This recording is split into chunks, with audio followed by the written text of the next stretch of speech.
Welcome to the deep dive. Today we're diving into the life and, well, the death of Susan Berman. She was this fascinating figure, really sad at the strange intersection of Hollywood organized crime and, yeah, high-stakes true crime. That intersection is absolutely key. What we want you, the listener, to understand is how her background, being the daughter of a major mob figure, how that shaped not just her writing, but ultimately put her right at the center of one of the most, well, infamous murder cases of this century. Yeah, we've got a stack of information here, and what just jumps out is the sheer contrast. Hollywood royalty, but funded by the mob. An insider writing about the underworld until she, well, became part of its darkest story. Okay, let's unpack this. Where does it all start? Okay, so Susan Jane Berman. She was born in Minneapolis, 1945. But the real story, the family legacy, starts with her father, David Berman. Davy Berman. He was deeply involved in Jewish American organized crime. And his rise, it's tied directly to the birth of modern Las Vegas. Right. The Flamingo Hotel specifically, that's not just some side detail, is it? It's like the foundation of everything for her. Davy Berman took over the Flamingo right after Bugsy Siegel got hit in '47, that notorious murder. Exactly. He stepped in, helped build Vegas on crime profits, which made Susan essentially American mob royalty, if there is such a thing. And that kind of heritage, it must bring, I don't know, privilege, but also a lot of darkness. Oh, immense trauma, too. When Susan was just 12, her father died.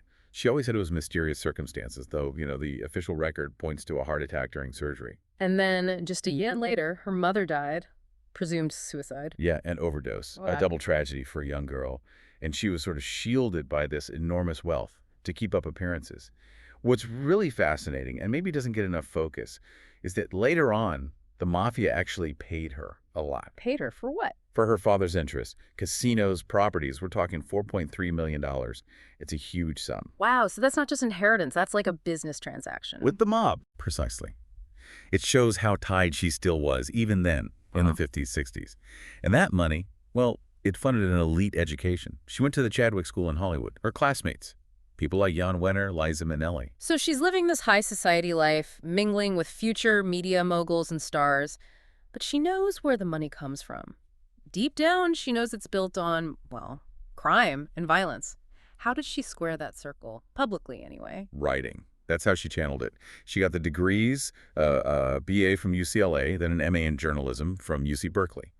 And her choice of subject, it wasn't random. She wrote about the world she knew. Her world became this sort of insider chronicler. Yeah, she wasn't just playing at it. She was a proper professional, Right. A novelist, a journalist, writing for big places like the San Francisco Examiner, New York Magazine, Cosmo. Absolutely. And her most famous work, the one that really defined her public image early on, was her first memoir, Easy Street, the true story of a mob family. It was her telling her story, unvarnished, life as a mob daughter. And that must have made a splash. Oh, it was a sensation. They sold the movie rights for, I think, $350,000, though interestingly, the movie never actually got made. Huh. Still, she turned this really difficult, complex background into professional capital. And just before she died, she was apparently on the verge of something even bigger, leveraging all that history again. Exactly. Think about this professionally. She's a respected nonfiction writer. She even got nominated for a Writers Guild Award for a documentary, Lady Las Vegas. But then, in late 2000, she was developing a fiction project for Showtime. It was called Sin City. Sin City, and what was the angle? It was pitched as Showtime's answer to HBO's massive hit, The Sopranos. An insider's take, dramatized. Wow. Okay, the irony there is just, it's chilling. The mob daughter, the expert, about to tell the fictional story of the underworld. And then the real underworld catches up with her in the most brutal way. The layers are definitely thick. But okay, let's shift gears a bit. From her public career to a private relationship, one that turned out to be fatal. Back at UCLA, that's where she first met Robert Durst, the real estate heir. And this wasn't just some casual college friendship. It was deep. He walked her down the aisle, right, when she married Christopher Margulies in '84. He did. That little detail, it says so much about how close they were, the reliance maybe. Sadly, that marriage didn't last long. Margulies, people called him Mr. He died of a heroin overdose just 2 years later in '86. Another tragedy in her life, but the friendship with Durst, that continued. It did. Spanned decades, different cities, New York, LA, Vegas. But this friendship, it was already complicated because of Durst's own history. Right, because this closeness meant she was tied into his big secret. His first wife, Kathleen McCormick Durst. Kathy, She disappeared back in 1982, and Berman knew her. Newer was friends with her, and Berman became this crucial confidant for Robert Durst. This is where Susan's unique background kind of comes into play again. Her media savvy, her understanding of how to navigate tricky situations, maybe even lying. You mean like covering things up? Well, sources suggest she claims she acted as a sort of media spokesperson for Durst right after Kathy vanished, helped shape his public story, his alibi back in '82. She even gave a sworn deposition in the case back then. So she wasn't just passively being a friend. She was actively using her skills, the skills she honed writing about mobsters, to protect Durst. It seems that way. And look, this reliance, it appears it went both ways.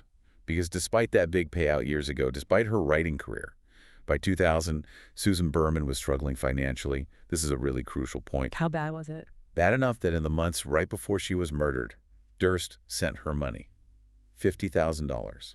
2 checks, $25,000 each. 50 grand, which for Durst is probably nothing, but for her. Clearly vital.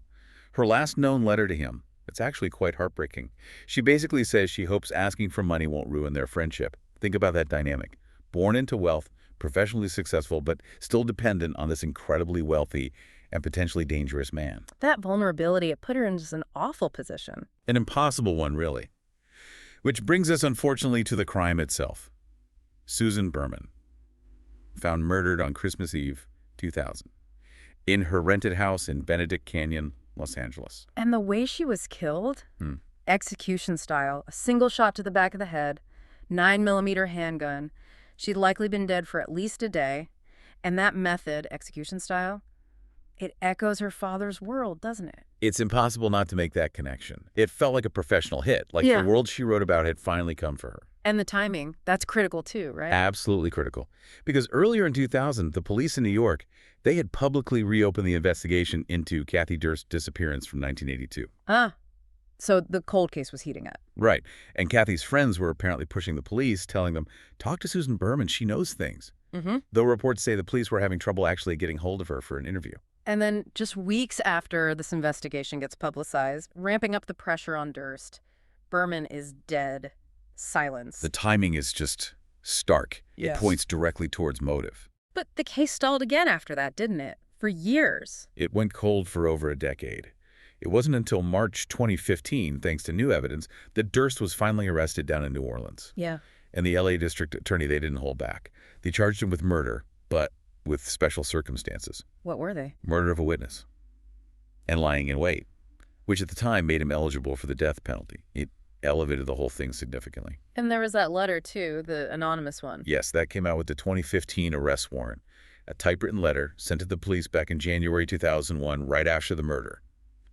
It basically said Berman suspected Durst was involved in Kathy's disappearance. It solidified the murder of a witness's angle, confirmed she was a threat. It just tied everything together. The disappearance in '82, her knowledge, her death in 2000, and ultimately, Durst was convicted. He was convicted of Susan Berman's murder on September 17, 2021, sentenced to life in prison. He actually died in custody just 4 months later. So her murder, in a way, it was the key that finally unlocked the truth about Kathy Durst's disappearance, too, decades later. It really was the final tragic domino to fall.